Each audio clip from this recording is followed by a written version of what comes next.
This podcast is a member of the Place to Be Nation family. Visit us at placetobenation.com, the only place to be in your pop culture world.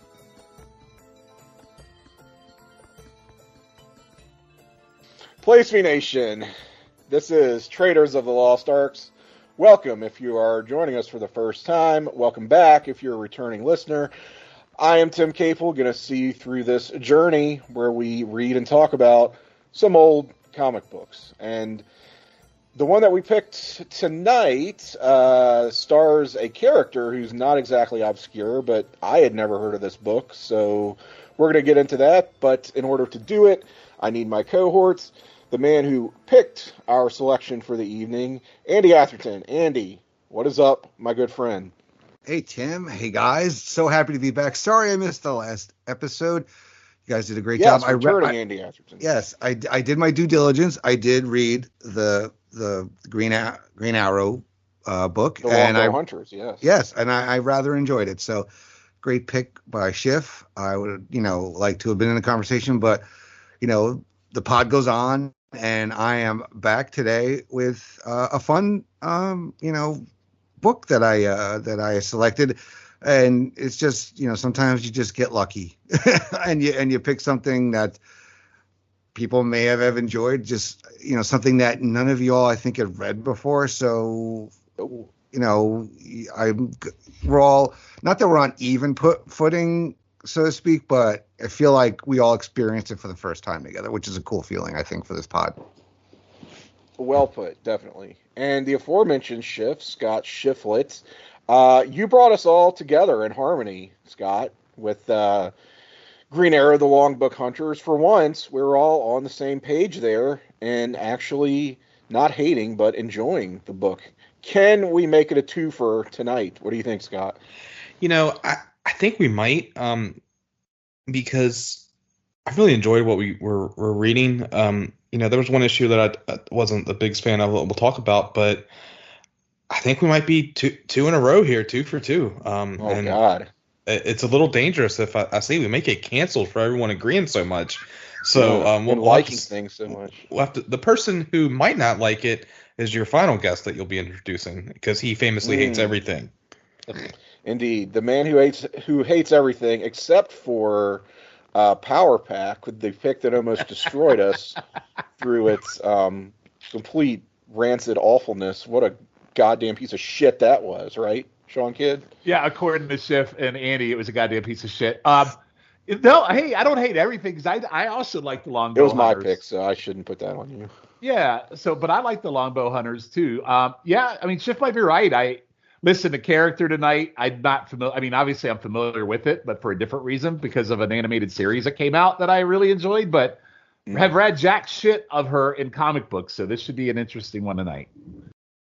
Yeah, I'm kind of similar. So, again, the book we're covering is Harley's Little Black Book. That is Harley Quinn, of course, of the DC Universe. This is a 6-issue anthology series. So I don't know that it's considered a mini-series necessarily. I think it was just, 6 issues and done. That ran bi-monthly from cover dates February 2016 to May 2017. So we're spanning a long length of time here. And the long publication history. Long books. Yeah, well, and they are long books as well. These I won't say quite double-sized, but pretty close to double-sized stories. And typically when that is the case, you'll get not necessarily one story, but a couple of features sort of packed in there. But in these cases, nope, they're just kind of long. You might think of it as if you're familiar with Marvel Team Up, this is kind of like Harley Quinn Team Up, where it's just her and another character or group of characters paired off and doing something for a full 40 pages hereabout of story. So good value, I will say that. Different artists featured throughout this as well. I'll get into the creative team for you. You've got writing, all 6 issues, is going to be Jimmy Palmiotti and Amanda Connor, they have a long association with this character, which we will delve into. Amanda Connor, you must go Connor. back in time. God. These two are married, by the way.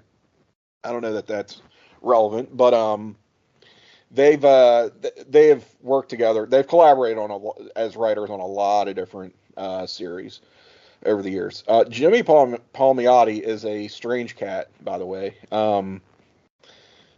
I'll tell the story. Oh, are we gonna have some Jim Shearer like stories on this guy too, Tim? No, this is a personal recollection. Oh, All right. okay. So All briefly, right. I wasn't gonna get into this, but why not?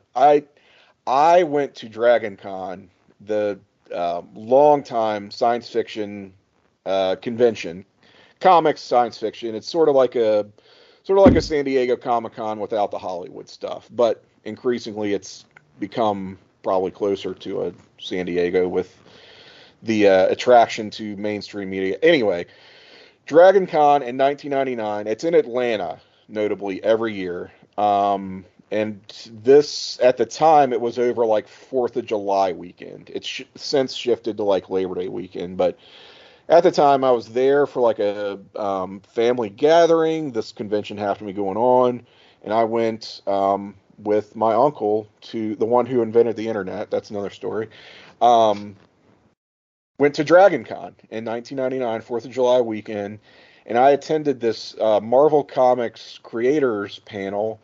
For the life of you, I cannot remember who was on that panel other than Chris Claremont, Jimmy Palmiotti, and I want to say like probably, I want to say Joe Quesada, but I know it wasn't Joe Quesada. It was two other pretty prominent creators just talking about their upcoming projects. And at the time, Chris Claremont had just returned to writing comics for Marvel. He was doing Fantastic Four at the time. And he had a thing. They were going to do a revival of like hero. They were going to do a Heroes Reborn Return to the Universe thing. You know, so you remember the Heroes Reborn? Yeah. From the mid 90s, where they relaunched all their major characters, and then they brought them back, and that was Heroes Return. Well, the Heroes Reborn universe still existed, and this was the first time they were going to say, "Hey, we're going to go back and do like a sequel kind of thing and see what's going on in this." Nobody really cared that much. There wasn't a lot of interest. It was just kind of a cash in.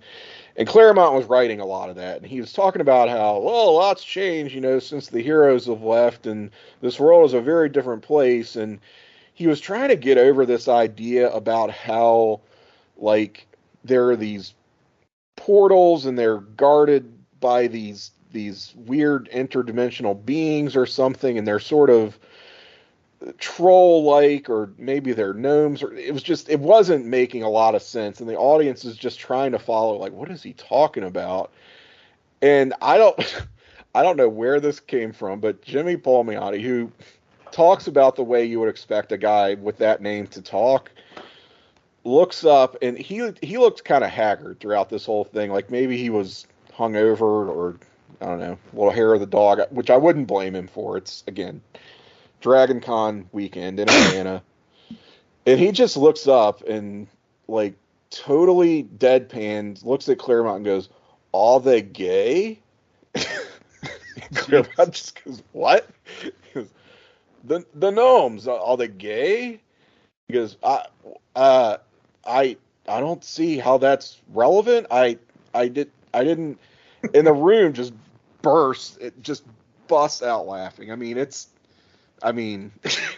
can't even describe, like, the weird, it was just such a, like, what is happening right now vibe that just took over this entire audience. Like, what are they doing a bit? What is going on here? And Claremont was just thrown. He didn't know how to respond. He was like, what am I doing? What are we even doing here?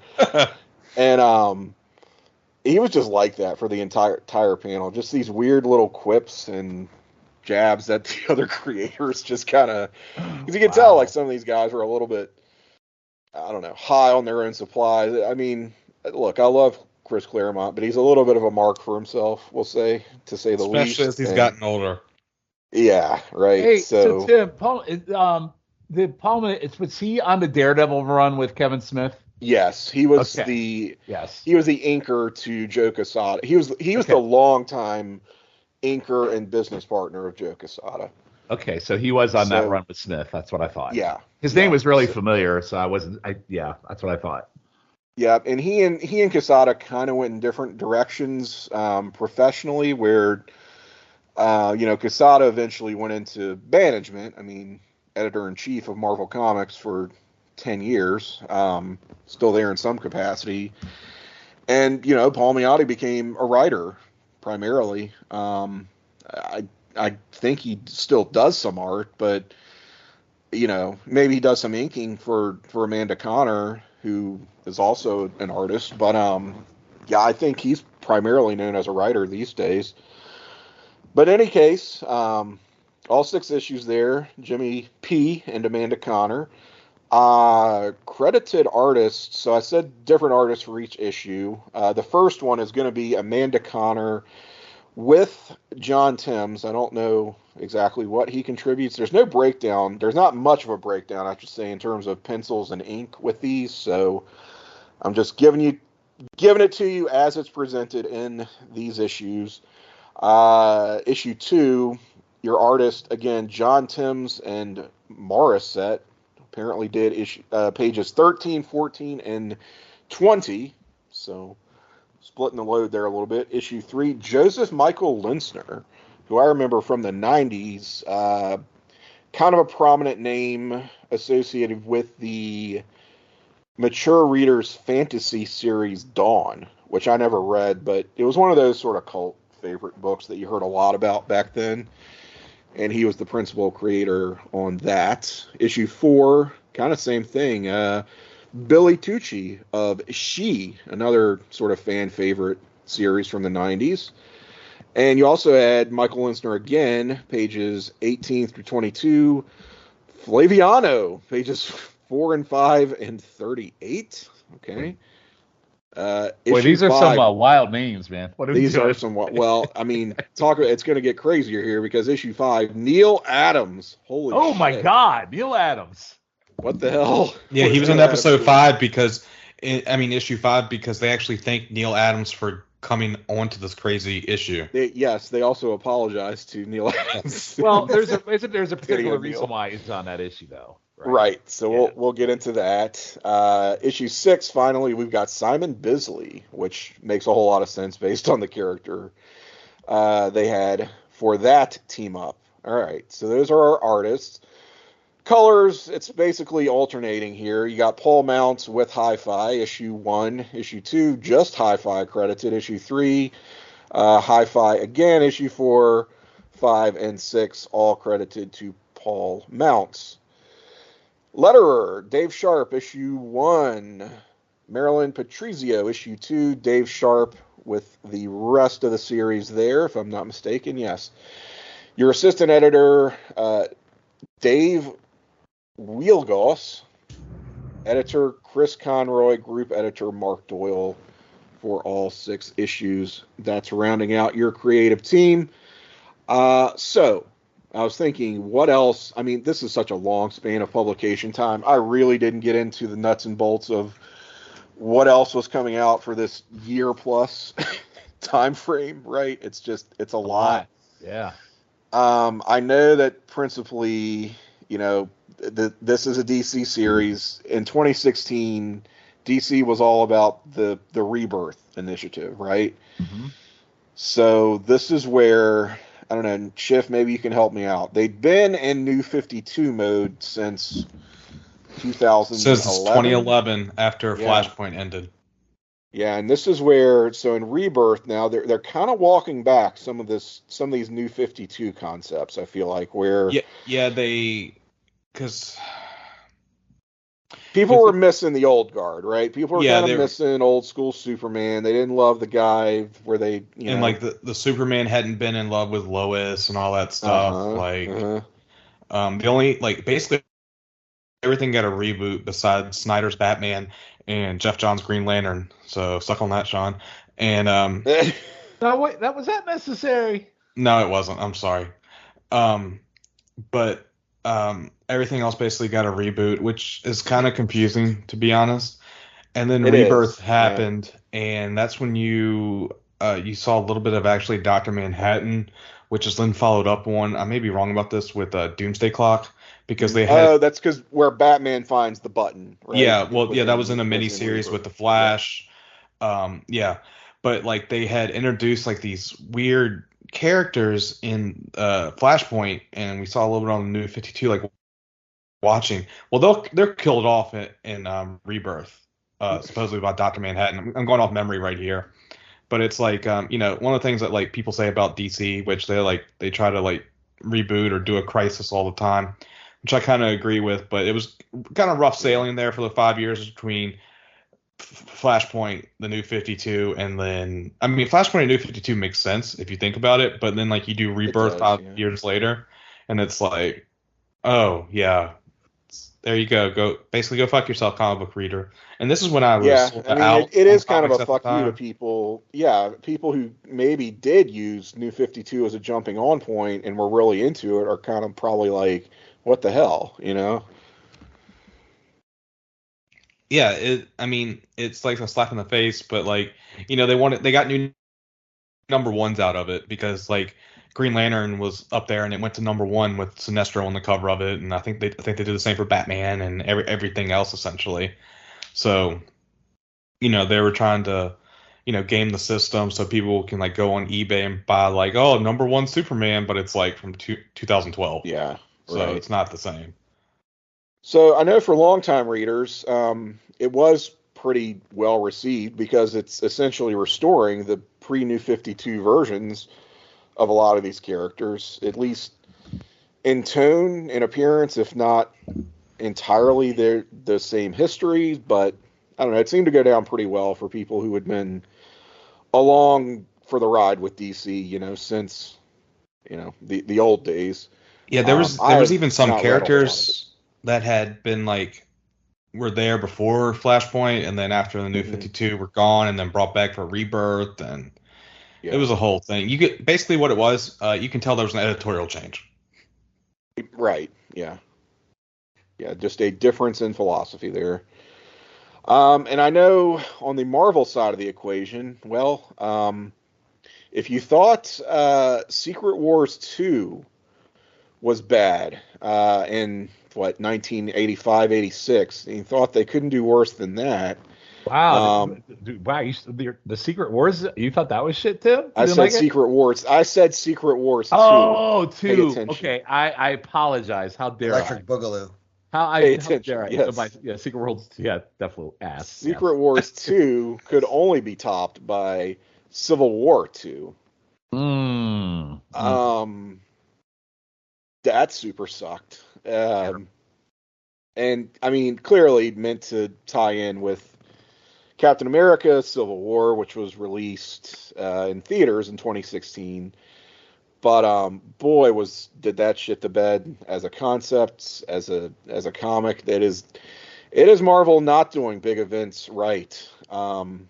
Just talk about having a concept that you, in a high concept and premise, you want to get over by any means necessary, and whoever your characters are that you're choosing to do this with, you're just going to hammer them into place, like their own personalities, the way they've been written for years and years. Be damned. Nope, we're just going to make this work. And it is not, unlike the DC Rebirth initiative, it is not fondly remembered or even really talked about much to this day. X-Men got a bit of a relaunch as well. This is the very first issue of Harley's Little Black Book. You've got and this is Brian Michael Bendis doing X-Men, by the way.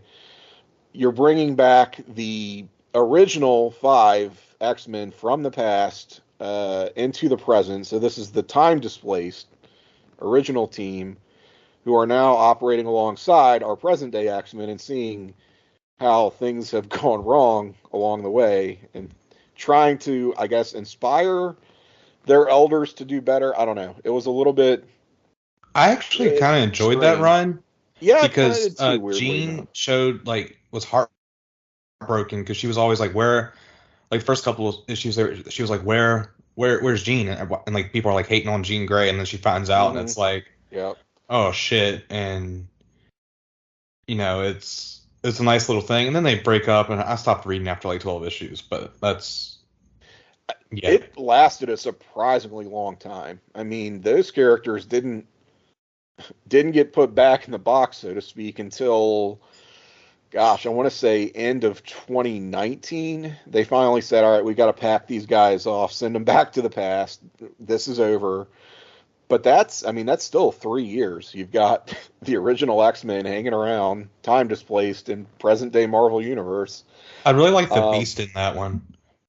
I did too. And yeah, I actually enjoyed that comic quite a bit. Yeah, and this was after Scott had went crazy with X vs Avengers, where they got the Phoenix Force. Whole nother thing, guys. Yeah. And Scott actually killed Charles Xavier, and he had it coming. I mean, Xavier kind of did. It's kind of a dick, but Scott, they were actually they terraformed the Earth to make it more hospitable. Then they did some good work. But yeah, that's the Phoenix Five. Maybe we'll tackle that one day because I kind of enjoyed Avengers vs X-Men. I'm not gonna lie. It had its moments. I'm not gonna disagree with you there. Schiff, I agree. I did too. Yeah, I didn't love it. I feel like it needs a reread, to be honest with you. My biggest issue there is just Marvel was really determined to villainize the X-Men, and I don't know. I kind of just feel like it made the Avengers look like dicks because the Avengers were dicks when they were written by Hickman. So it was something. Listen, I thought that. Well, I know we're not talking about this. This is what we do in this segment. But I just. And believe me, this one's going to be a little thin compared to previous episodes. Just because this is such a wide swath of time. Yeah, I just thought it was good and well done. Just because the whole time displacement, you go, okay, yeah, whatever. But it was different, and I didn't hate those X-Men as much as I did the current X-Men that were in at the time. Well, yeah, that was. It was sort of it was a little bit self-aware. It was I don't know, sort of. Playing with this idea of, hey, the X-Men have really gotten off track, and we're going to acknowledge it within the stories and try to do something about that. And creatively, as weird as it was, as much as it shouldn't have worked, I don't know. I kind of got a lot out of that. So that one is even though it should have been a misfire, it worked for me in a weird way. I look back on that period with some nostalgia, at least. But anyway, that's about all I wanted to talk about, honestly, for this, 2016 in comics. If there's anything else you guys can think of, I know it's hard to pin down. Andy, what was your favorite 2016 comic? I'm sorry. That was shitty of me. Oh, was it, Andy? It's just, I know that. It was G.I. Joe and the Resurrection of Hawk's Girlfriend. I bet you. God, no. You know what? I was trying to think of who was the hot stand-up comic at that time, because that was more I would know. But no. Right. Louis C.K. God no. Shit. Wolverine was dead for the entirety of 2016, which I didn't really have a problem with. But it was funny because they killed him off, right? They do the whole big Death of Wolverine event. I think that was in 2015. May have spilled into 2016. But they bring in Old Man Logan just to kind of replace Wolverine and the X-Men. They also have his illegitimate son, Dakin, running around. So you had, I think they even brought in one of the Ultimate Wolverine adjacent characters. I think it's supposed to be Wolverine's other illegitimate son with Heather Hudson or something. I don't know. He was an Ultimate version. And so, yeah, you've got all of these, not Wolverine, but Wolverine-esque characters still very active in the Marvel Universe. So he was gone, but you couldn't exactly miss him, But So the WCU, the Wolverine comic universe. Yeah, I guess you could say that. They had Hawken, and you got X-23. I mean, you could run down the list if you really Oh, right, yeah, of course. Yeah, X-20. yeah. She'd been around for a minute. Yeah. So, all right, let's get into some Harley now. This character, all right, I find the background and just sort of her history a little bit fascinating, and far be it from me to suggest I may have gone a little bit overboard in the history lesson here, but I do think it's interesting, and I do think we can talk about this a little bit, because as I think most of us will probably know, this is a character who originated in animation. So specifically, Batman the Animated Series from 1992, going back to episode 22 called The Joker's Favor. It first aired September 11th, my birthday, my 9th birthday. I remember watching it at the time and really liking that episode. This is the one where a guy is basically, it's one of those it could happen to you type episodes of this series, which they did a lot of. You know how it's like one bad day can turn somebody into a villain, right? That's all it takes. Yep. In this one, it's like an ordinary guy, kind of a schlub, driving home from work. He's cussing because his kid needs braces, and his wife is making meatloaf, and he hates meatloaf, and he's just really a curmudgeonly, kind of pissed off, overworked dude. And he gets into a road rage incident where he's cut off by somebody, and he blows the horn at him, starts cursing, and this turns out to be the Joker, who he has picked a fight with on the road. Joker drives him off the road, confronts him. The guy thinks, oh, I'm going to get it. He's going to kill me. I just cussed out the Joker. I've really stepped in it. And so Joker just takes his wallet and says, I'm going to hang on to this because one day I'm going to need you to do me a favor. That's going to be your payback for being so rude, on the roadways. One day I will call you. I will find you. And I'm gonna need to cash in my favor, and that's it. And you go about your business now. And he lets him go. Some years pass. I don't know that we're told exactly how many, but and this guy by now has like changed his identity. He's like uprooted his whole family because he's so paranoid that the Joker is gonna track him down and kill him. He's lived in fear this whole time. So Joker, of course, does still manage to find him, and his favor basically amounts to he's got this elaborate scheme where he's going to like blow up City Hall while all of the politicians, the mayor, the police chief, everybody who basically runs Gotham is going to be in this room all together to celebrate some anniversary event or something. So he's going to blow it up with a bomb that is packed in a cake, which Harley, in her first appearance, is going to wheel into the courtroom. He needs this guy to open the door for her, because how is she going to push in the cart with the giant cake all by herself? That's what his favor amounts to. And it goes some places from there, of course, but that is how she made her debut. It's just kind of a very minor sort of, not even sidekick, because all of the villains of Batman the Animated Series had these random gangs, and you'd sometimes see the same gang members over and over. I remember Two-Face had these twins, right? They would reappear throughout with the Two-Face episodes, and Harley was kind of like that. She was, kind of a classic gun moll, I guess you could say. For this series, and created by Paul Dini and Bruce Timm, who pretty much were the showrunners on Batman the Animated Series. She kind of just grew in popularity gradually and received more development over the course of that animated series. Was really only intended to appear for the one episode and to fulfill that very specific plot purpose.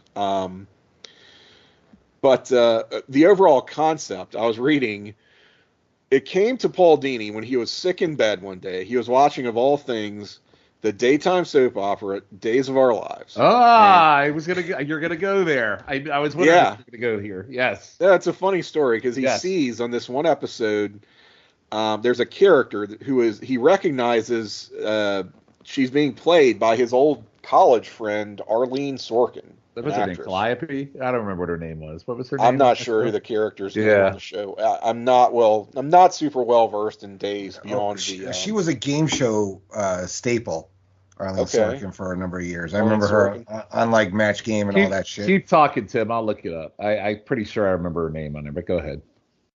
I know that she was not Marlena who got possessed, but had to have an exorcism. That would have made a great comic book.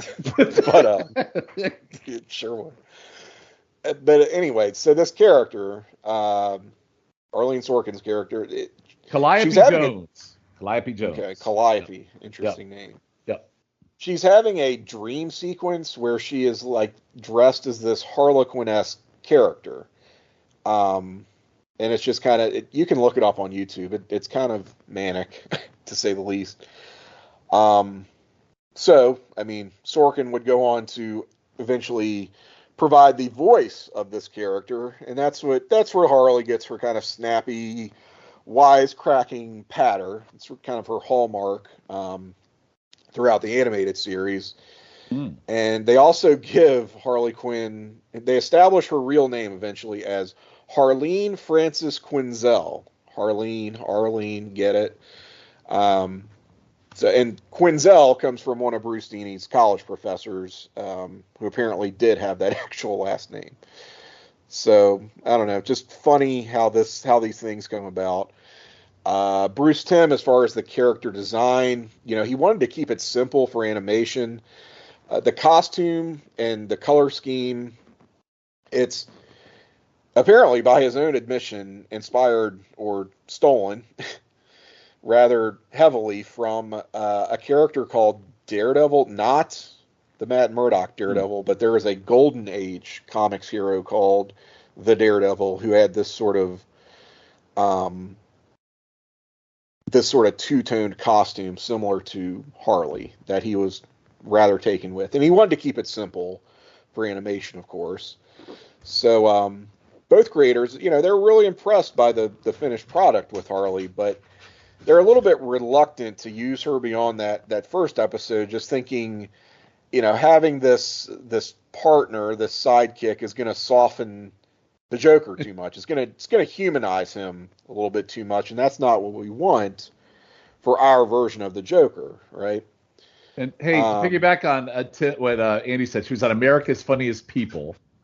And, really? Okay. Yeah, and then she sued the producer. By the way, Vin DeBona. Was she the original host with? It was Dave Coulier and a woman, right? She got dismissed, and they replaced her with an African American, and then she sued Vin DeBona for $450,000 for wrongful termination because of her race. Oh, nice. Yeah. So yeah. Big DeBona. Yep. And then she said I was racially motivated. However, they turned around and hired Tawny Katane instead of her.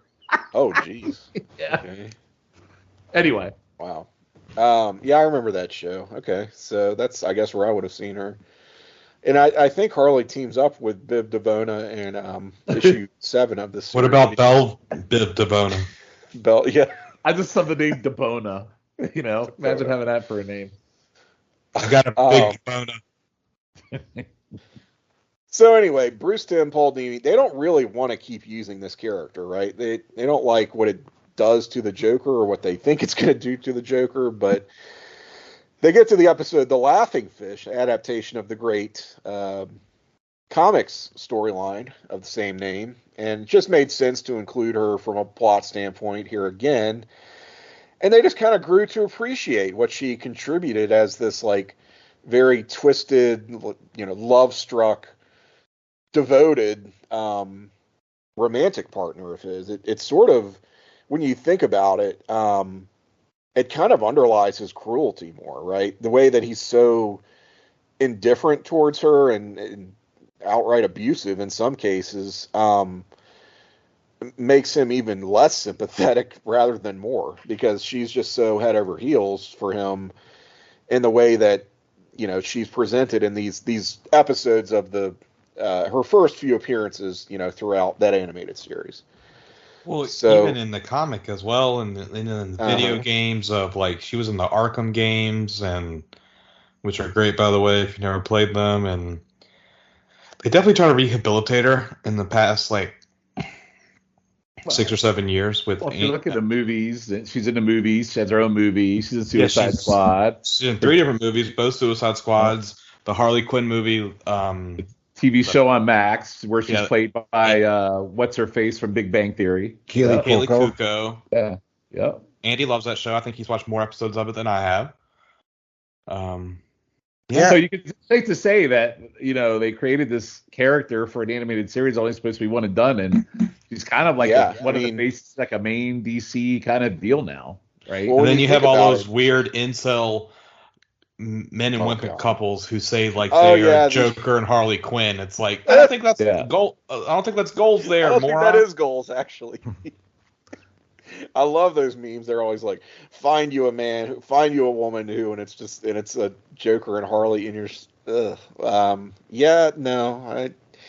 think you got that twisted. But I mean, she really is a fixture of these Joker-centric episodes of the animated series, and the show does so much heavy lifting in terms of developing her out as a character that it made it easy for the comics, I think, when she does make her breakthrough. I mean, it even establishes her backstory as, like, this, you know, this promising young psychiatrist for Arkham. She has this interest in the Joker that develops into an obsession over time. She's trying to get through to him, where other professionals have failed. But eventually she gets swayed, right? And she begins to sympathize with him, because he's doing that whole multiple choice thing, right? The retelling of his origins, where it could be this, could be that, and making him sound like a real sad sack case. And she is now, you know, singling out Batman as the common denominator behind all of the Joker's problems and his continued psychosis. So she's obsessed with this guy. That becomes, you know, sort of an attraction for her. And Joker just seizes upon that. Just this fixation manipulates her, plays her emotions to the point that she now helps him escape from Arkham and becomes his loyal follower. She's eager for his acceptance, respect, even love. Will rarely receive any of it, but it's on the surface. She's acting as this enthusiastic partner in all of his schemes, but I think it's sort of by the same token, she is sort of a victim of his, right? A psychological victim more than anything in this depiction. But it's kind of like, and I mean, I hesitate to go there, but it sort of seems like a battered woman syndrome kind of thing, right? Where it's this very, and we just talked about it, this very toxic, codependent relationship. It's almost Stockholm syndrome. Yes, I thought of that too, where she's like kind of his accomplice but prisoner at the same time. Mr. J. Mr. J, that's what she calls him, yeah. Puddin'. Just that again. That's all Arlene Sorkin, the way that she talks. Almost like a Betty Boop type voice there. Yeah. And that's where a lot of the appeal comes from as well. We'll just take to that. I think it's always been, well, at least the way it was presented by, again, her creators, Bruce Timm, Paul Dini, just a little bit ambiguous as to what degree the Joker reciprocates her feelings, if any. He seems to have some degree of fondness for her because in her absence, he is just increasingly dysfunctional over the course of the series. Because there are episodes where, like, they sort of turn her against him, but in the end, of course, she goes back to him, and he's just a mess. There are others where there's one where she gets, like, paroled, and Batman is trying to keep her on the straight and narrow, and the Joker is just spiraling. Of course, there's her famous team up with Poison Ivy. Again, all comes from the animated series. So in comics, she's not going to show up until the Batman Adventures series, which is, bear with me, it is a series that is set in the universe of Batman the Animated Series, but it's telling original stories. It's not doing adaptations of episodes from the cartoon. So it's its own thing, just sharing the continuity of the show. It's kind of good. So she shows up in that, and there is a one-shot called The Batman Adventures Mad Love, written by Paul Dini. That received an Eisner Award for Best Single Story in 1994. That's what really fleshes out her backstory. So that's a pretty famous one for fans of the character. And finally now in the mainstream DC universe, it's not until 1999, you guys. Wow. Batman Harley Quinn. That's the title of this one shot. It's where she makes the jump to, again, the then mainstream DCU. That is shortly thereafter followed by an ongoing series in the year 2000. Just goes to show you the popularity of this character. Written by Carl Kiesel and with art by Terry Dodson. Very fitting. And that lasted about 4 years and 38 issues. Comics Harley, again, is going to mostly have the same backstory and characterization as her animated series counterpart. But the solo series has her splitting from the Joker, pretty quickly. Like, they realized they'd probably gotten all the mileage out of that they could. And to try to do that in comics would be redundant after seeing story after story of that, in the animated series already. So subsequent appearances, 2004, this solo series is wrapping up. She's going to come back in the 2009 Gotham City Sirens. That's with Poison Ivy and Catwoman. Kind of an ensemble book. You think Birds of Prey. Birds of Prey, yeah. With the villains. But that sort of got bulldozed by the New 52 starting up in 2011, which we talked about. That's where she's going to begin her association with the Suicide Squad. And it is in the course of the New 52 that Harley gets a radical overhaul and redesign, very controversial, if you will. New look for the character. It's that costume consisting of like a corset and hot pants. It's more revealing, certainly. A blue and red color scheme instead of the black and red. I don't know. It's pretty similar to, I guess, that first Suicide Squad movie, Margot Robbie, which that movie is terrible, but yeah, and this whole look, I know that it has its fans. I just think it's super generic. Like, part of the thing that was cool about Harley Quinn is she would just look so different from. Hey Tim, everything. Harley Quinn also was on the TV show Birds of Prey, portrayed by Mia Sara, who was Ferris Bueller's girlfriend in Ferris Bueller, by the way. Oh my goodness! Yeah, so I actually can't see that. Show. Well, no, it was a very different. She was the main villain of the Birds of Prey TV show. Okay, and that TV show lasted about 3 episodes, right? No, it lasted like 13. Well, there was a rumor. I remember, I don't know if we've talked about this before, but and you guys probably know this, that if they had made another Batman movie after the piece of shit Batman and Robin, that Harley Quinn and Scarecrow were going to be the two main villains, and the casting rumors were Madonna and Jeff Goldblum. Oh, thank God that didn't happen. And they were going to bring Nicholson back in like a dream as like sequence. A hallucination. Yeah, he was going to be like a fear gas hallucination. Well, the new Joker movie is going to be played by Lady Gaga. Yes. Ugh, don't you get started on that garbage. It works for me too. Lady Gaga kind of fits the mold. I hate it. Yeah, I mean, I definitely have mixed feelings about that Joker movie performance. I'll say this much: I liked it more as a weird character study of a guy with a mental illness. Like, you can keep all the Batman Wayne's bullshit. Like, that's where that kind of lost me. Yeah.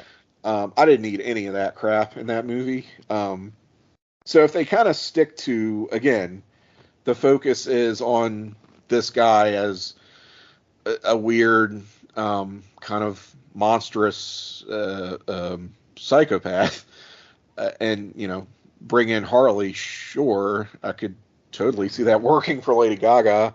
But no Batman. I don't need Batman. I don't need the Waynes. I don't need any Graysons. I don't need any of the extended universe shit. Like, it doesn't really fit that world. But yeah, I mean, all that is to say, this is where the character's popularity, I think, super takes off. So as much as I don't like that more, she just seems like one of those generic bad girls, right, from the 90s. It took away a lot of her distinctiveness. She's also got more of a just very mean-spirited and dark personality, which she had never really possessed in the past. And that's because, again, she's a member of the Suicide Squad.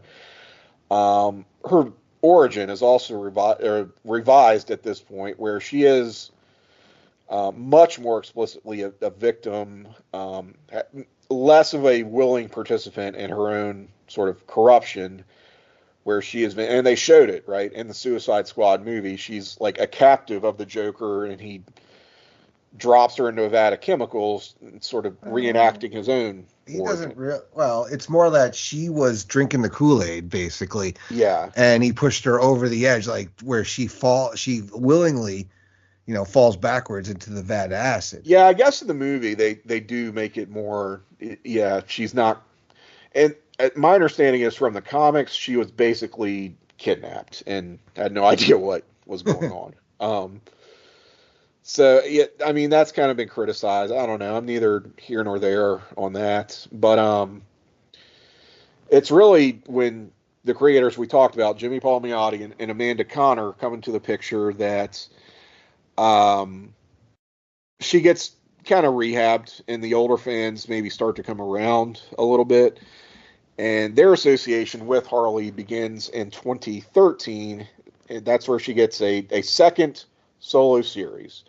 So, long time break there. So her original solo series ended in 2004.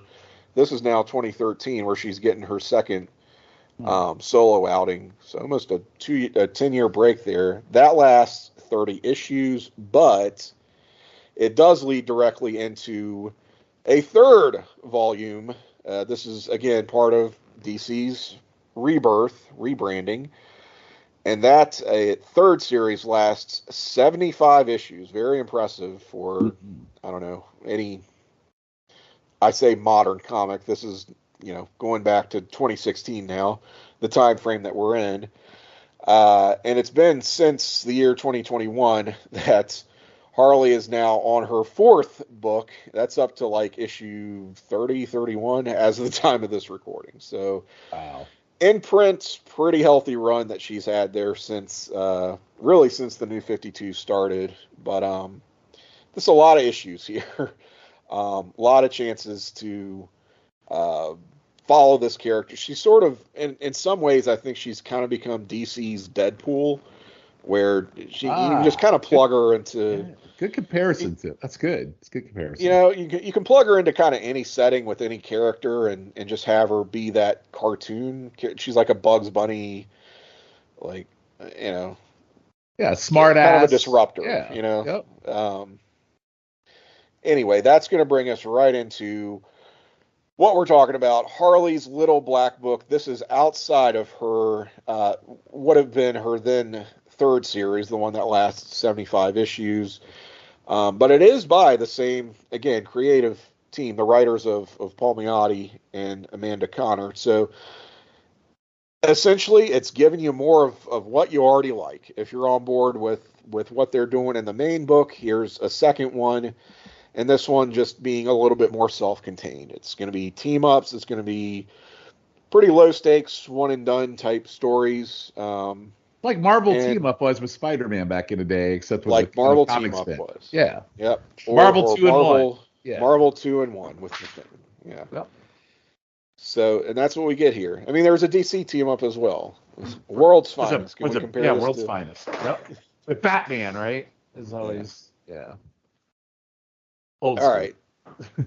Now, what is a little black book, you guys? I've always thought of that as more. Isn't that supposed to be? I thought it was. You know, it was a sexual thing, right? Your sex conquest, right? That was your hookups when you wanted to get some. Yeah. Well, apparently here it's just kind of used. I mean, it doesn't really. I mean, I kind of like I like how they use that, I guess in the context because it's Harley. I guess it makes sense. I mean, I get what they're trying to pull with that title. I get it. And it's I guess it's not so much here's who I banged, but here's who I teamed up with this week in a way that's like, can you believe it, little old me kind of thing. Because each issue does start with her, what is essentially a diary entry, right? Yes. And she is telling the story of her adventures with whatever character it was. And at this point, she is the landlady of an apartment complex, a very zany, wacky apartment complex with a super Big Tony who it seems she has some sort of friendship or relationship with. And it has a weird assortment of tenants. Hey, okay, Tim, I need some help with this. Yeah. I got a question before you do that. So in this, she's in Coney Island. She's in New York. Now, she's in Coney normally DC, and maybe I'm wrong because I don't read a lot of DC. Is DC really? They don't tend to use like real cities, real places like Marvel. They don't.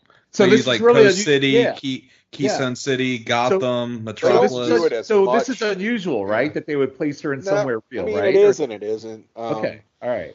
I mean, traditionally, yes, they would use made-up cities that were stand-ins, like Gotham is Metropolis, New York, Gotham, Metropolis is Bloodhaven, or whatever the fuck it's called. Yeah, Bloodhaven, Coast City. But I think increasingly over the years they have been using more actual cities and landmarks. Okay. In addition to their fictional locales, I don't think it's entirely. It's not unprecedented. I'll put it that way. It's just it is. It's more just the of a first Marvel DC thing. comic I've read that they've actually been in a traditional place. That's why it threw me off a little bit. So. Okay. Yeah. So this is very much. This is set in Coney Island, where she lives, and so the Eggy. I need some help with Eggy because I didn't do a whole lot of. Yeah, me too. I don't get the Eggy, or I don't get the Beaver either. So, well, the Beaver just shows that she's crazy because she talks to a stuffed beaver, right? And she thinks the Beaver talks back to her, which we find out in episode 4 was Zatanna that the Beaver has a ghost, and it's like, this lady's insane, right? Yeah, she thinks that the Beaver talks to her, but it's not. That's just her own inner monologue. Yeah. Which you definitely, the font that they use for it makes you read it in a very serial killer-esque way. So I kind of got that. I got that pretty quickly that, okay, this Beaver is not actually talking. But Eggy, I kind of thought was also a hallucination, but I'm pretty sure he interacts with other characters. The Super walks out with him in episode. Yeah. They are having a conversation at one point later in the series. So Eggy is like a Humpty Dumpty egg-shaped. I guess Humpty Dumpty's not necessarily an egg. We just assume he is, but like he is right. He's an egg with tentacles for some reason. So why does an egg have tentacles? Why is an egg talking? Is he a robot? Is he a cyborg of some? I don't know. Because I should have looked into. Yeah, I just started reading it and I just said, you know what, enough is enough. I'm gonna roll with it. But I was hoping someone would smarten me up when it came to eggy, and just some of the supporting cast, right? She has a pretty extended cast of, it's like a group that she works with, I guess, who it's her crew that does good. Her crew in various ways, yeah. Just I guess she's got a gal in the chair, kind of her own oracle. She's got just people doing intel and things like that. So she's very much there's other Harleys, right? There are other Harleys, yes. She has a Harley gang or something. And her going back to her very first series, the Carl Kiesel and Terry Dodson, she ran with a group called the Quintet. So maybe it's a callback to them. I don't know. Anyway, our first issue is going to kick off with Harley teaming up with Wonder Woman. Wonder Woman. Yeah, who she said she has a crush on. She's fangirling really hard over Wonder Woman, isn't she? It was pretty funny because the woodchuck or whatever, the beaver says like the woodchuck. What? Sorry. The beaver says like, oh, he's like, are you gonna show them like your cohorts the room? And she's like, oh, not that room, that will freak them out. And they open up the room and everyone's freaked out because she fangirls over Wonder Woman, which I was hoping we would go back to the other room, but we sadly do not in the 6-episode run. Right, we sadly do not, but we do get some more information on Harley's background and sort of where this infatuation came about. So we see that she was bullied as a child, and she, to make a long story short, drew inspiration from Wonder Woman to sort of strike back against her bullies in a she hates that kid way. So yeah, it seems like you get the sense that this is definitely a character with a system of values and it has a very fully realized sense of right and wrong and justice, and but goes about it in maybe more extreme ways than other heroes, because she's kind of she's a villain, but she's also kind of like a tweener. Like, she wants to do good, she just doesn't know how to do it the right way. Right. You know, she's a little extreme. Because if you watch the cartoon series right now, she, at this point with season 4 just launching, dropping, she's basically a good guy, but she's instead of stopping them, she wants to kill the bad guys, the villains. Right. Yeah. She's not against killing in the way that that's one thing that fascinates me. Also, you kind of see that too in the movies, where she's evil, she's messed up in the head, but there's in there's something that wants to do the right thing or do good in some way. She just is incapable of really doing it as a true hero in the comic sense. Yeah, she's going to go about it in her own way, for sure. And it's going to put her on the outs with, again, more traditional superheroes, but she's kind of okay with that. She's carved her own path in the world. She's sort of figured it out. There is a funny line that I think Zatanna has in issue 4 where she's like, you got to fire your PR people. As if she would have that. But anyway, go ahead, Sean. No, I was just going to say, I was just commenting on what you said about Zatanna. Listen, the Wonder Woman arc is interesting for me because I guess how they spin this whole arc, this whole 6 issues, is they have this Justice League of London. Yeah, I wanted to get. I don't really know why the Legion of London superheroes. Well, I don't really understand the what London they add or why they're here. Yeah, I don't. And they don't really add anything to the story. Like, there's this one guy who goes to see his daughter, and in the end, I don't know why they're here. But the whole Wonder Woman arc around, these guys want to take out Wonder Woman and have a hit on Wonder Woman, and Harley swoops in and saves the day. It's pretty creative, I thought. I actually thought it was pretty cool. Yeah. Well, and I think I liked it because you really got the sense that Wonder Woman was truly in no danger from these dorks, right? Right. She could have handled this on her own, but Harley coming along is just going to add that extra element of insanity. And that's that's they're a joy like to behold. they're like the DC version of the Great Lake Avengers. That's who they reminded me of. Yeah. Oh my God. Yeah, it's a great pull. Yeah. As far as I gather, they're just sort of here to contribute comic relief. It's and were these? I don't. Maybe you can help me. Maybe they're plot devices. They are, but it's sort of like you don't lose anything if they're not. Yeah, that's kind of my point. Is why they don't need to be here. There's no reason for them to even be in it, and I just never really understood why.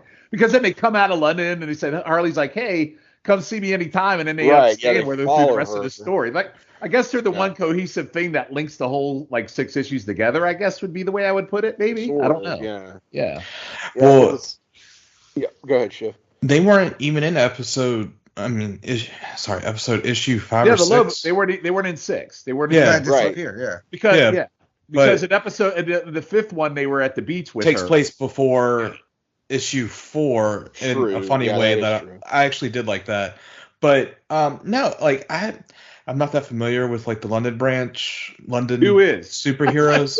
Well, that's what I was wondering. I don't even know. Are these established characters, or are they just showing up for the first time in this series? It seemed like they were showing up for the first time in the series, but it was. I liked the big dumbass one that liked the Batman, and then the guy who was such a drunk that when he would throw up, he'd be able to stick to walls and shit. So yes, if you relate to that, I mean, his power is bathroom floor goo.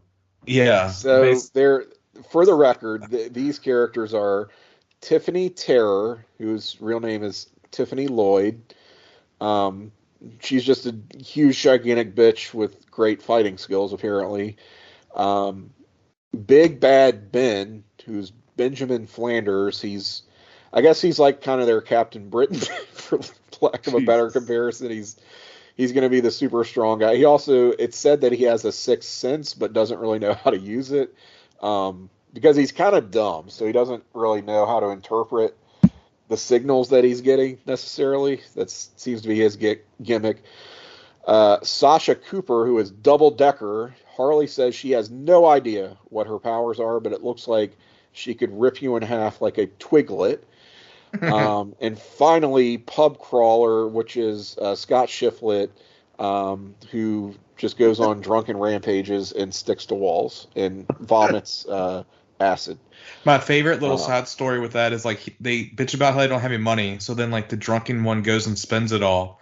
And then they're like, "Where's he going?" He's like, he tries to like hit on the bartender, and he's like, "I'm gonna need a couple more to make you hot." And she's like, "That's rude."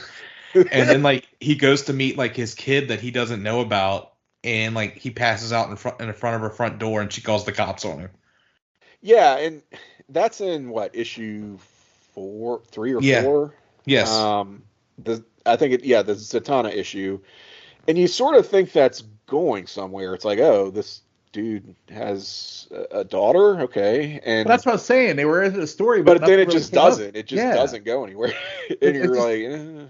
Maybe that was like part of the. Maybe that was kind of part of the device of it, is just to make it not make sense because it's Harley Quinn. So maybe that's what I thought, is maybe they were trying just to kind of swerve you. Yeah. Like we think it seems like you're teeing up for this type of story, and then the comic just kind of waves it off. I don't know. It felt like it got dropped in a way that like they either forgot about it or ran out of pages, which is maybe my. It's hard to criticize these issues because they're so just, they are what they are. You know what I mean? Like you read it and you're like, okay, I know what I'm in for with these creators, with this character. If I didn't like this first one, it's not like all of a sudden I'm going to magically come around, and that's why in some cases I think it's a little bit, I don't want to say review proof, but the criticisms that I would have are just sort of, I think some of these stories, some of these issues were a little bit thin for the page count. Like, I don't know that it feels like, again, that Zatanna issue takes forever just to get started, but that's because you've got 40 some odd pages to fill, so it's, you either needed to maybe beef up that storyline or not give this not give this the page count that it has. So yeah, these little pacing problems would take me out of it a little bit, but here again, it's just hard to sit there and be like, well, they could have done this instead of, it's really not that kind of it's not that kind of book, right? I do think that the line of the entire series does go to Pub Crawler, where when the London Legion is trying to bypass customs, or specifically he's trying to bypass customs to get into the United States at the airport, he needs a distraction, right? And he does that by shitting himself. Shitting himself and telling the officers and TSA agents around him, well, I think I just got me cacks. he really is shit. Not shit my pants in a while. He shit himself in the airport. They're also, while they're hanging out in Harley's apartment, they're all kind of huddled within her very small flat because this one episode. Yeah, Zatanna kind of swiped the unit that they were staying in. He said, they're complaining about all being on top of each other and there's no space and da-da-da. And he says, oi, look who's talking. This one's ours. Stinks like a food fest outhouse. And I have no idea which teammate he was talking about. Probably Double Decker. But anyway, they're going to be with us throughout most of this series. If there is a through line to be found, I guess it's coming back to these guys and their adventures. But it never does reach any sort of resolution or finality. So you would think that maybe it's like, oh, we were really inspired by your example, Harley. We're gonna go back to London and be the best superheroes. Like, there's no scene like that, right?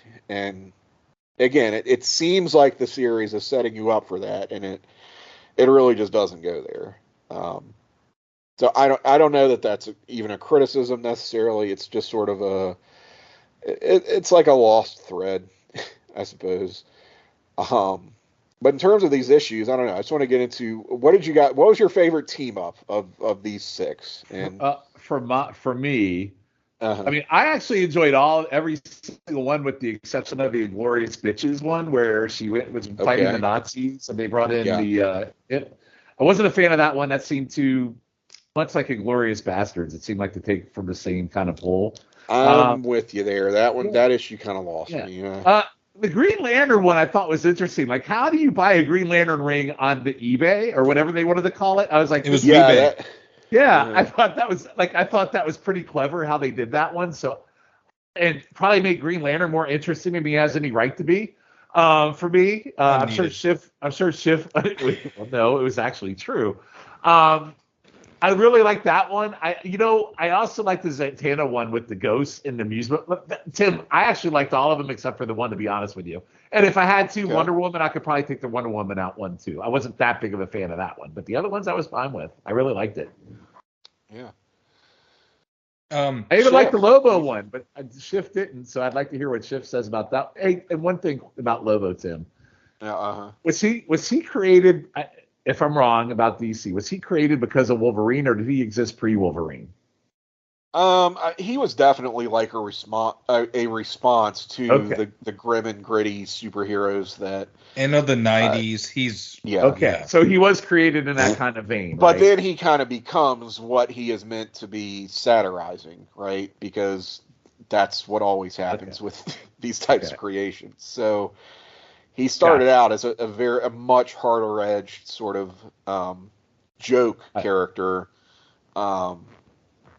And then they just turned him into Wolverine, basically. I mean, I like the Superman one too. Honestly, maybe Superman one's probably my favorite because it's kind of that Muhammad Ali homage, and just stupidity. That's what. The stupidity of the whole thing of the alien, and then making fun of the alien who says, "Oh yeah, we know you're going to destroy the Earth." It was just really good satire. And being called Scabs. Right? Yes. The Lobo one I liked, not because of the actual story, but the fact that they teased that they were going to have sex, and they never. I just thought it was very, very funny. So. Yeah. Well, plus the art is, I mean, Simon Bisley has always been the art's great. A wild artist that I can't believe ever got any mainstream work. Yeah, the art in all this is really good, actually. I thought. I really do like the mix of artists. That was, I think, really, really well chosen. Just the way that a lot of different artistic styles get a spotlight, and it all suits the story being told very well. You know, I'm like you. I didn't really care for that. I guess it was issue 5, the total Inglourious Bastards ripoff. But the art, honestly, it almost felt like, I don't know if this is the most favorable comparison in the world, but you remember that movie Sucker Punch, the Zack Snyder? Zack Snyder movie? Yeah. It feels like a comic book movie, but it isn't. This almost felt like an adaptation of that, just art style wise, which, you know, is neither here nor there. It didn't work for me. I just, for one thing, it's a time travel story, and I always think time travel is just shit. Yeah, I'm a sucker for those alternate histories, so that's why I enjoyed it. Well, it just didn't make sense to me, because it's like, all right, she went back into the past, and it's like, all right, so this is clearly already an alternate past, because there's all these characters running around World War II. And that was with Spider-Man's like balls that she got from him, right? Superman's balls. Yeah.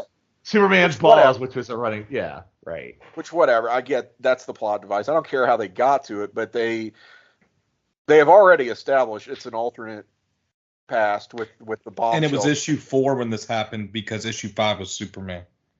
Yeah, which is a little gimmicky. Which I enjoyed. She's like, oh, this is, you know, but we're going back in the past. I don't know. I enjoyed it. They kind of say it's going to get explained in the next issue. Like, which it does, because she sticks her hand in like the big gumball ball. That's what it looks like. And well, yeah, I mean, we see that happen, but my point is, it's already this alternate universe, this alternate history, and then she makes contact with her own, we'll call it variant, and there's this big, like, feedback effect, I guess, and then she goes, oh, I guess you're not supposed to do that, so now it's officially an alternate history, so anything could happen. I'm like, wasn't it already? Like, why are we... It just didn't make any fucking sense. It really... It just did not add up at all. And it just felt like... I'm not trying to say anything, I guess, disparaging towards these writers, but it felt like maybe they were biting off a little more than they could chew here. It's sort of... It seems like they have a lane, and maybe they stepped out of their lane with all this time travel bullshit stuff. So I wasn't on board with that issue. I respect that. But I mean, that's 1 out of 5, right? Yeah, 1 out of 6. Else I thought was, I mean, 1 out of 6 is not bad. So everything else was pretty consistent. I thought. I maybe thought the Green Lantern one had the most to offer, just in terms of presenting a really interesting concept, which is not only that you can purchase Green Lantern rings on the DC version of eBay. Well, that's because those idiots saw the person Those idiots die. didn't know what they had. Yeah. But I did like... You got to figure this thing must happen a lot in the DC universe, right? Yeah. Here's some Batman batarangs that were left over after a fight. Like, it's got to happen all the time. It was pinned to the... I mean, that's sort of what Spider-Man Homecoming was about. You know, with... Yeah, I guess so. Yeah, in a way. But I liked... I'm not going to go full mark, because I will tell you my favorite in a minute. Well, Sean went to P, so you can go full mark. Yeah. No, I'm back. Oh, Kayfabe, Tim. What I did like was that the ring that Harley bought, the red and the black one, was for the Green Lantern fans out there. You'll know that the red ring is rage, and the black ring is death.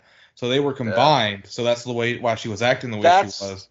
And that's what I mean when I say conceptually it was the most interesting, because I don't know that there's precedent for these rings merging together and I mean, acting. There is for all the powers to go together. Then you get like the White Lantern, which was Kyle Rayner. Which one's the butt lantern? When you look in the mirror. That's the Brown Lantern. The Brown Lantern. But so that's what I enjoyed. But my favorite actually was, I'm gonna sadly agree with Sean, was the Zatanna one, because it was weird, right? I don't know why I really, liked it a lot. It was just weird. Well, I love the ending of it where the demon's like, you're gonna spend 30 days with me, and and he kicked her out. He kicked her out after like 12 hours. It's great. And said she was more crazy. And like, I did like when the demon released the other demon from his contract, and he said, well, where you're going, you're not going to enjoy it. And he's like, long as I'm out of here. And, you know, I just thought that was funny. And I don't know. It was a nice, I would actually like to see that be on like the TV show as an episode, as a little self-contained one, because cool. I think it would be a lot of fun. Actually, all of these could be on it. The least favorite of mine was the Lobo one, but I just felt I would like to have like a nice tie into the bow for that series, and I felt that wasn't it. Yeah, I feel you there. It's sort of like, why is this the last issue sort of thing. I agree with Sean. The Inglorious Bastards Sucker Punch issue was like the one that I least liked. I guess I see the reason why I picked it was because Harley Quinn, again, she's a character that has risen in popularity. I've seen her a lot of stuff. I've liked the portrayals, so I wanted to learn more about it. So as I was like kind of like going through, you know, the app, I was like looking up like Harley Quinn books, and I saw this, and I'm like, oh, she interacts with all these different people, and I kind of like that. Like I like it in like cartoons like that I love, you know, that I talk about, like Mask. I love every episode of Mask always had a different team. So there's a dynamic was always changing. So, you know, it's like not to be really Disney nerd, but like, you know, when they were doing these things, like what if they put Stitch in all these different stories, like how he would fuck shit up in that. So it's like kind of like, okay, well, what would Harley do like with Wonder Woman? What would she do with that? And that's where I saw the appeal, just based on like the covers and things like that. And that's really what I think we got out of it was seeing how Harley is this like unpredictable. You don't know what the hell is going to come out.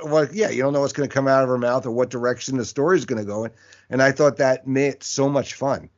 So I enjoyed them all. I liked the Green Lantern one, the Wonder Woman one. I thought was pretty good. You know, Lobo one was out there, but I still liked it. And the Superman one was good because, you know, any time that, you know, you have like these would-be villains who think they're all that in a bag of chips, and then basically they just like meet their match, and somebody they just can't like, that just frustrates the living shit out of them and gets outsmarted by them. So I really enjoyed those stories. Yeah, and Sean mentioned it. The Superman team up is, a direct homage. Maybe you can call it a ripoff of. It's a. Superman. I mean, the first page you see. Sorry to cut you off, Tim. Is Harley Quinn and Superman, and it looks just like Muhammad Ali and Superman. Yeah. And it's like, yeah. Sorry. Which is a very famous story from the 70s. Pretty damn good. Also, it seems absurd, but it's something that they really do make work, and that's why you see with apologies to Dennis O'Neil and Neil Adams, the original creators. Which, I mean, getting Neil Adams that's a hell of a pull. We're talking a classic artist. From the 60s. I just love Superman and Harley just shitting all over the alien for being too tropey. Yes. I just thought it was fantastic. That is great. Yeah. It just the way that like first of all, he's gonna make good on his threat by blowing up Staten Island. So she's like, Staten Island? First of all, nobody's gonna miss that. Secondly, it's like 2 miles away. So did you even think that, we're gonna catch some serious blowback? But you are stupid little plane. Yes. Yeah. And he's like, oh, shit, you're right. I didn't think of that. She's like, well, don't worry about it, because in about 2 minutes, Superman's going to defuse both of your stupid missiles, and he's going to come back even more pissed than he already was. Sure enough. But you know what I also liked about that one is it gave Superman, it showed a humorous side of Superman, because he was cutting jokes too. So, and I don't know if, again, Superman's always taken so seriously, and I kind of like that spin on Superman. Spoiler alert, I'm not a big Superman guy, although I am reading the new Superman comic that just came out. And issue 1, I did like it. You're going to be a bigger Superman fan than me in about 2 days. Like, you're going to You're going to read about 160 more DC comics in the next 2 days. Because, by the way, people at home, Sean only reads DC now. He has sworn off Marvel. All their comics are butt. All their movies are butt. All their television productions are butt. I don't disagree with any of this, by the way, but Sean, I have not sworn him off yet, but I am reading only DC right now. That is correct. Yeah, you have taken, unlike me, you have taken the extra step of now swearing allegiance solely to DC. You only read their comics now, and I think on the pace that you're on, you're gonna read their entire content library by about the end of the month. I'm on a roll. For those that don't know, I have a photographic memory, so I can read a page just by looking at it. So that's why. Well, you're a speed reader. Right? Yeah, I am a speed reader. Yes. Yeah. 100%. I hate you for that. I have to read like 3 times. What the fuck did they say? I hate your guts. No, I could read. I could read a book in like 5 minutes. So. Jesus. Yeah. Why? Well, because when Sean was a little kid watching the Great Space Coaster and they did the speed reader things, that's who he wanted to be when he grew up. That's I was actually a big fan of that speed reader guy. Only Andy and I know who the fuck that guy is. I know. That's why. It was a deep pull. He looked like Bowser from Sha-Na-Na. Lord. Again, we're the only two that know what the fuck we're talking about. Yeah, with like neon and a headband. Yes, correct. Well, hopefully some old heads listen to this podcast who can write in, and by write in I mean letters. It's just like a Bowser. Isn't that for Mario? I don't know. Yeah, that's what I thought you were talking about. Exactly. Yes. Yeah, I'll work in Gary Gnu in one episode. Don't worry. Jesus Christ, Andy, cut it out. I don't even know what's going on. Yeah, Andy is definitely making us old right now, Tim. Please proceed. I mean, I'm usually pretty good at keeping up with you guys, but that's really stepping. Look up Great Space Coaster at some point in time. That's all we're going to say. I'm going to send you guys, not to derail, I'm going to send you guys a YouTube link of this. The Great Space Coaster. There was a guy that had this. I don't know what it was. He had like this. Are we talking about Space Ghost? As in Space Ghost? No, it's a TV show that was on when we were kids called Great Space Coaster. That clearly whoever made this show was on fucking drugs. Yes, I think it's a roller coaster at King's Dominion, unconfirmed. It was So this one guy though would show these like foreign cartoons in this little thing, like it was almost like a lady's like compact that would open up and have a little screen in it. And one was this Italian cartoon. It was a chalk drawing guy, and it was friggin' hysterical. That's all it was a simple chalk drawing. This guy would just get pissed off and scream in Italian gibberish. So I'm sending you guys to YouTube. Yeah, look up Great Space Coaster, and you're gonna be like, "What the?" That's why people like me and Sean are so effed in the head because we watch this kid. If you think about like Sid and Marty Krofft kind of shit and the drugs that they did on their show, think that. Yeah. All right.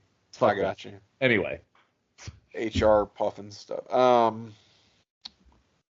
So, by the way, speaking of very old properties. This is sorry. I made the mental note and forgot until this conversation. Hanna-Barbera, the extended Hanna-Barbera comics universe gets its big creative overhaul here in 2016. This was another big 2016. Oh my God, was that the same year we're talking about? Really? Oh, good. Yeah, catch. It absolutely is. Good. Yeah, so you get these contemporary takes on the Flintstones and Scooby-Doo by the Jim big Lee Future Quest 12-issue crossover for all the properties. Yes.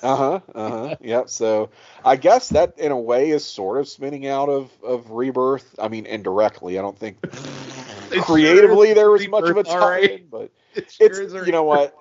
It's in the spirit. It's Hanna-Barbera Rebirth is what it is. It's in the spirit of what they were trying to do. Snagglepuss as a Tennessee Williams analog. Mary How and Jabberjaw dating.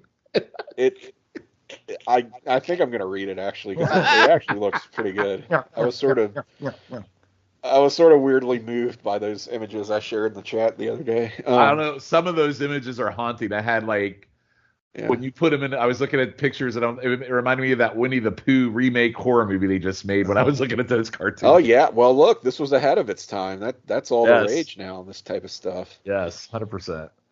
But anyway, getting back to the 70s, Superman versus Muhammad Ali. Now we're doing Superman versus Harley Quinn. She really kicks his ass because she does. What we see is that the difference between these two is when you take away Superman's powers. I mean, he may still be an adequate fighter, but he doesn't fight dirty. And Harley, she's really going to go for the jugular, right? She's scrappy. And she whips his ass to the point that he has to do a stretcher job, basically. Well, it's what we think. Yes. Yeah. But it's Jimmy Olsen that goes out, right? Yeah. Well, Superman lets Jimmy Olsen get his ass whooped. Superman turns Jimmy Olsen to Skrull. The Skrull, yeah. Skrull Olsen. Listen, I don't know, man. I go back and forth. I really enjoyed that Superman. The more I think about it, that Superman one was really, really great, I thought. Well, look, it had some great kid shiflet humor at the beginning, too, with Superman changing in the outhouse. Yes. And then bemoaning his that guy his go, I'm sense not of going in there. He gets it's such there's a curse to have super smell at a time like this. That's so great. Goes in there. It's so and then good. He busts it open because he tries to do the Superman reveal, right? Yes. As soon as he puts his arms out, he just busts through the. Yeah, it was good. That was a good. I mean, it's so dumb, but I couldn't help but look. I'm the biggest Superman mark in the world. I couldn't help but laugh because it's playing him straight. Like, this is the type of thing that, like, I'm not saying like he would change in an outhouse, but if he did, a porta potty, if you will, if he did, then yeah, that's kind of how it would probably go. So that was appreciated. I don't know. I like that issue a lot. I like the satire of it. Listen, you take it for what it is, and I think it's really well written, really well drawn, and I don't know. I just thought I enjoyed the read. Listen, when Andy first picked that, I'm like, fuck, I've never read any Harley Quinn, and I really don't want to fucking read this. You let this guy pick. Yeah. Well, I mean, Andy, you're entitled to pick your shit too. I mean, you're not going to beat G.I. Joe and Hawk's girlfriend dying, being a traitor, and all that stuff. Barbara. That was a mercy pick for you guys. Barbara. That wasn't a mercy pick. It's what you knew, Andy. Admit it. Yeah. Well, it's not much. No, but anyway. So I was really pleasantly surprised by this read, and I laughed out loud quite a few times in it. So better to be lucky than good. Yes. Yeah. Well, you know what it comes down to. At the end of the day, like, there's a bad version of this would be, hey, Harley's the coolest, greatest character ever, and she's just going to run circles around all these idiots, right? And just makes fun of all the other DC heroes. Like, that's something that a lot of creators do, and I think is just really shitty and self-indulgent. But that's not what this is at all. Like, the characters are presented as they are, the team-ups, I should say, like, they are in character, and it's just using them as the natural contrast they would be to a Harley Quinn. And listen, if Steve Buggy could team up with the Flash, what do we got to lose reading this? Exactly. I think that's well said. So, I don't know, guys. It's sounding like another winner. What the hell? What are we doing? I know someone needs. Well, don't worry, it's my pick next time, so maybe I'll get to pick something you all hate. Maybe. We can only hope. I don't know. I want to keep this track running because I'll tell you what, I'm enjoying reading comics after the last 2 episodes again, and I'm full on with it again at a big pace. So I'm hoping we keep doing good shit because we don't need the bad. Oh, well. All right, so what do we say? Is this a recommended read? Harley's Little Black Book. Yes, this is a recommended read. Go out of your way to check this out. I would definitely recommend it because you know what? It's not going to correlate anything big in the DC universe, but it's a fun read. It's entertaining. The stories are pretty well thought out. And you got nothing to lose. You don't really need to know any background per se, or you don't really need to know what happened 30 years ago in comic lore to read it. And you can just have a good time and not be a comic fan because Andy doesn't know comics, and I have a pretty strong feeling Andy's going to say he liked it too. Yeah, I rather enjoyed it. Mm-hmm. And there's that. And there, I would, I don't want to say I would recommend it with reservations. I would say if you like Harley Quinn, then yes, absolutely read this. If you're indifferent to Harley Quinn, sure, give it a shot. If you're the type of person who actively hates Harley Quinn, which I think those people are out there for whatever reason, then this is not going to turn you around on the character. I mean, it's just because it very much is a Harley Quinn slice of life and, 6 separate adventures, then maybe don't worry about it. But, if you're if you like this character or you're open-minded towards the character, certainly give it a go. So, all right. Where can people read this? So if you want a physical copy, there is a hardcover collection of this. Apparently, it was released in 2017. It also has a trade paperback from 2019. If you prefer that format, if you're like me and want a really prestigious, extravagant comics going experience, there is the Harley Quinn by Amanda Conner and Jimmy Palmiotti Omnibus. There's apparently a couple volumes of these because this is collected in volume 2 of that omnibus by these creators. And it looks like that's about it. This is available digitally on the DCU app. Is that correct? Yes. Yep.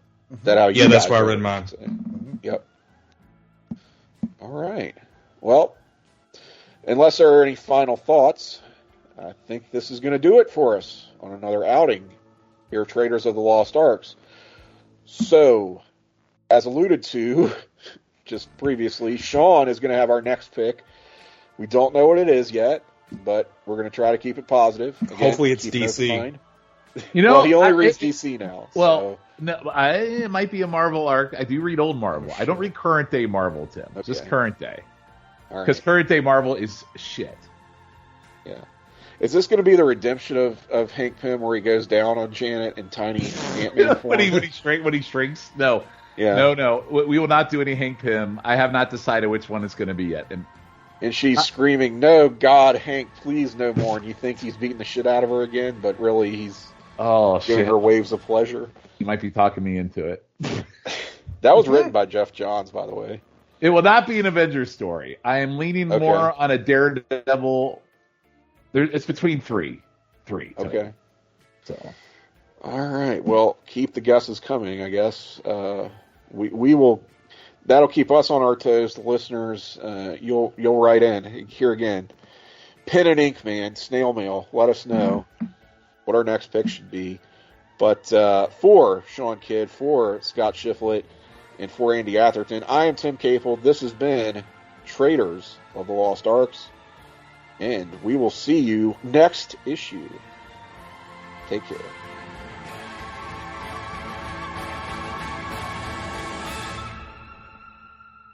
The joke's on you.